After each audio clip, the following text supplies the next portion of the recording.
Sharyl Attkisson. Welcome to Full Measure. Today, new information about what may be the most confounding mystery surrounding the Benghazi controversy. Why no outside U.S. military help came to the rescue as terrorists battered two compounds and the Americans inside for nearly 8 hours.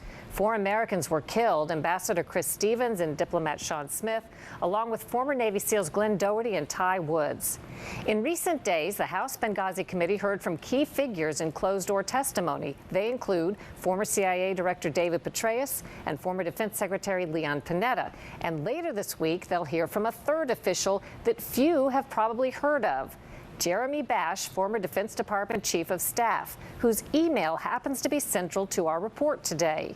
It's an email he sent from the military to the State Department the night of the Benghazi attacks, one that's been kept from public view for 3 years and lends evidence to allegations of a rescue interrupted. We need immediate assistance. We are overrun. If you do not get here soon, we are all going to die. The film 13 Hours, The Secret Soldiers of Benghazi opens later this week. None of you have to go. We are the only help they have. It's the harrowing account of 6 CIA team members in an annex about a mile from the Benghazi compound when it fell under attack. They claim when they tried to go to the rescue, their boss delayed them. You're not the first responders. You're the last resort. You will wait. Now, an email hidden from public view for 3 years reveals another rescue attempt was apparently interrupted. The military offered to deploy special forces to Benghazi during the assault, long before the attackers killed CIA contractors and former Navy SEALs Glenn Doherty and Ty Woods. 3.5 hours into the 8-hour-long siege, the military's Chief of Staff, Jeremy Bash, emails top State Department officials. We have identified the forces that could move to Benghazi. They are spinning up as we speak. They include a Special Operations Forces element that was in Croatia. They're spun up as we speak means he's made contact with them. They've confirmed that they've been given that order, and they're making progress toward going to that location. Retired Army Green Beret Colonel Andrew Wood commanded a Special Forces anti-terrorism team protecting Ambassador Chris Stevens and other diplomats in Libya. I feel duty-bound to come forward. In 2012, Wood told Congress his team was removed from Libya by the Obama administration a month before the attacks, despite warnings of terrorist violence to come. For the first time, Wood speaking out with a startling claim that those special forces offered in the military email were on their way to Benghazi, but were turned back. Those individuals, I know, loaded aircraft and got on their way to Benghazi to respond to that incident. They were not allowed to cross the border, as per protocol, until they get approval from the Commander-in-Chief. That authority has got to come from him, otherwise they're not allowed to go further into the country. I have a high degree of confidence that happened based on information that I've heard from individuals that were there. Those forces were put into motion. They simply were not allowed to go further. The White House has refused to detail the involvement of President Obama, the commander-in-chief, while Americans were under attack on foreign soil.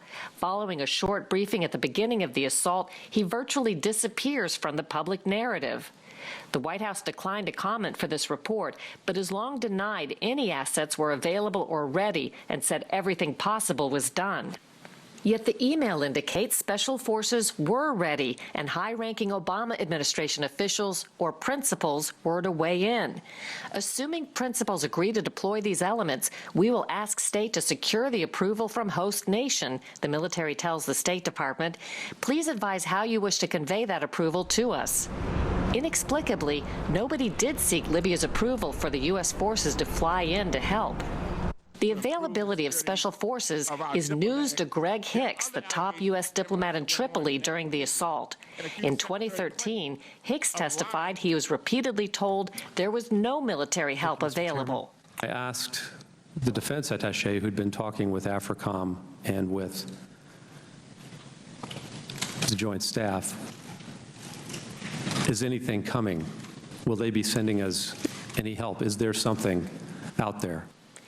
Responding to the newly public email, Hicks tells Full Measure, an aggressive interpretation of the military options presented would have tasked me with obtaining flight and landing clearances from the Libyan government. I have no doubt they would have been granted.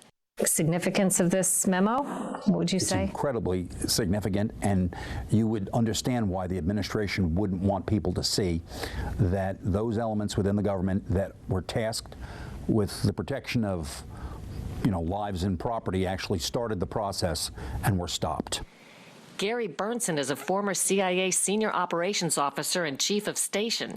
He commanded counterterrorism missions and led the response team after Islamic extremists bombed U.S. embassies in East Africa in 1998. Like Wood, Burnson says quick reaction military teams are tasked to handle emergencies exactly like Benghazi and automatically spin up unless and until they're stopped. You proceed because if there's an emergency and Americans are at risk, Americans have died or are under the threat of death or a threat of kidnapping or any kind of violence, we're moving. A military source familiar with some of the night's events also confirms military options were provided. There were both conventional and special forces in theater and assigned to Africa Command offered up by General Carter Ham on a video teleconference. Based on what I know, the forces they were talking about could have gotten there pretty quickly. Only political instructions from above would have stopped them. There is, no one is going to wait. That is my experience of having done this for almost 25 years, having led the teams myself.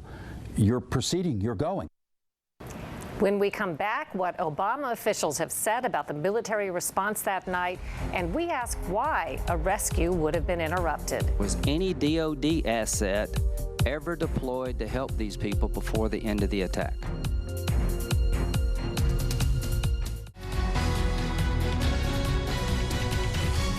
We continue with questions over whether Benghazi involved a rescue interrupted and a newly revealed email showing the U.S. military offered up a special forces team to deploy to Benghazi long before the last two Americans were murdered.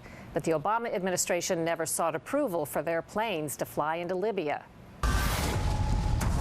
State's under attack. Let's go, man. State's under attack. The upcoming film, 13 Hours, The Secret Soldiers of Benghazi, recounts the story of CIA agents who say they were prevented from going to the immediate rescue of the Americans under attack a mile away, and no outside military came to help. But now an internal government email shows U.S. Special Forces not far away had spun up during the attack, and sources say they were headed to Benghazi, but were stopped. The new details may help explain why Congress had so much trouble getting direct answers from Obama officials who insisted a rescue attempt was impossible. When questioned in 2013, General Martin Dempsey, chairman of the Joint Chiefs of Staff, and Secretary Leon Panetta of the Department of Defense, or DOD, gave no hint that Special Forces had actually spun up. Was any DOD asset ever deployed to help these people before the end of the attack?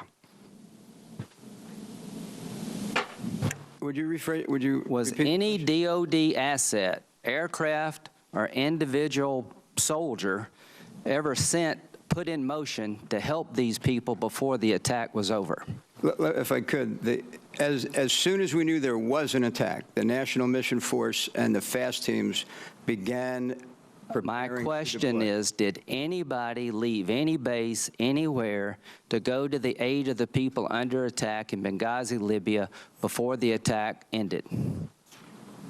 No, because the attack ended before they could get off the ground. Multiple officials said the same thing. There simply wasn't enough time at that point to bring U.S. military forces. Their assets were too far away to make much difference in any timely fashion. There simply was not enough time for U.S. military forces to have made a difference. Adding to the claims of a rescue interrupted, the leader of a foreign emergency support team in the U.S. earlier testified his squad too was stopped from responding, and a small U.S. military team in Tripoli was ordered not to board a plane for Benghazi during the attacks. Wood says it all implies a decision at the highest level.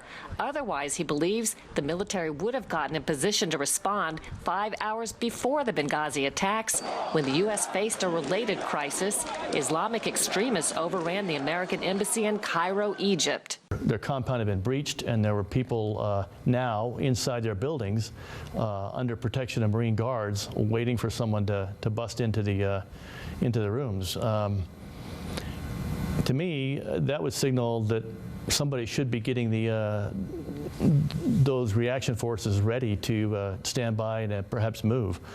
And then 5 hours later, when things occurred in Benghazi, and that, again, the alarm bell went off and there was no apparent response, that's a pretty tough one to explain.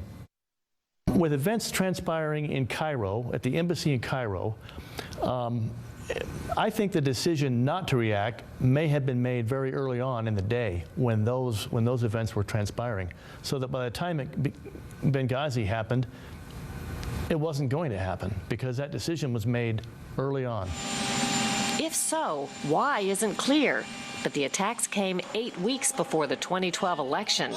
President Obama had campaigned on the idea that he'd sent terrorists running. Al-Qaeda's on the path to defeat, and Osama bin Laden is dead.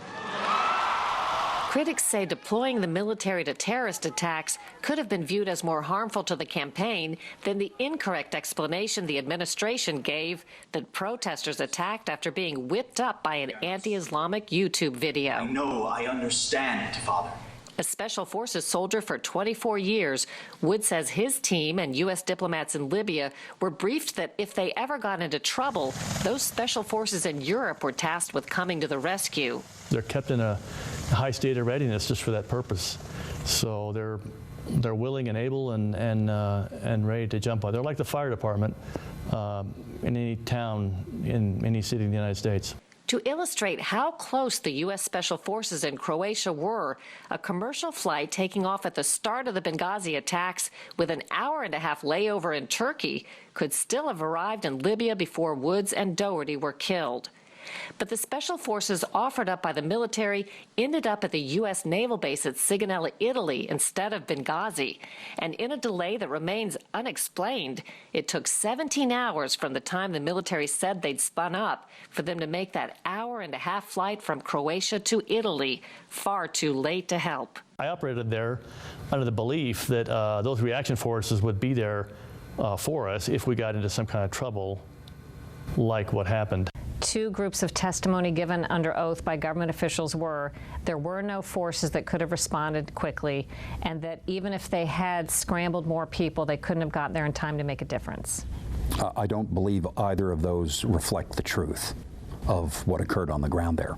They had forces moving. They could have intervened. They should have intervened. And had they, we likely would have been in a position to save the second two men who bravely sacrificed their lives. The State Department has said the notion that it did not do everything possible to protect our people that night is as offensive as it is wrong. There's one piece of evidence that could help in the debate: the military after-action reports dissecting the military response, but the Pentagon has refused congressional and media requests to see them.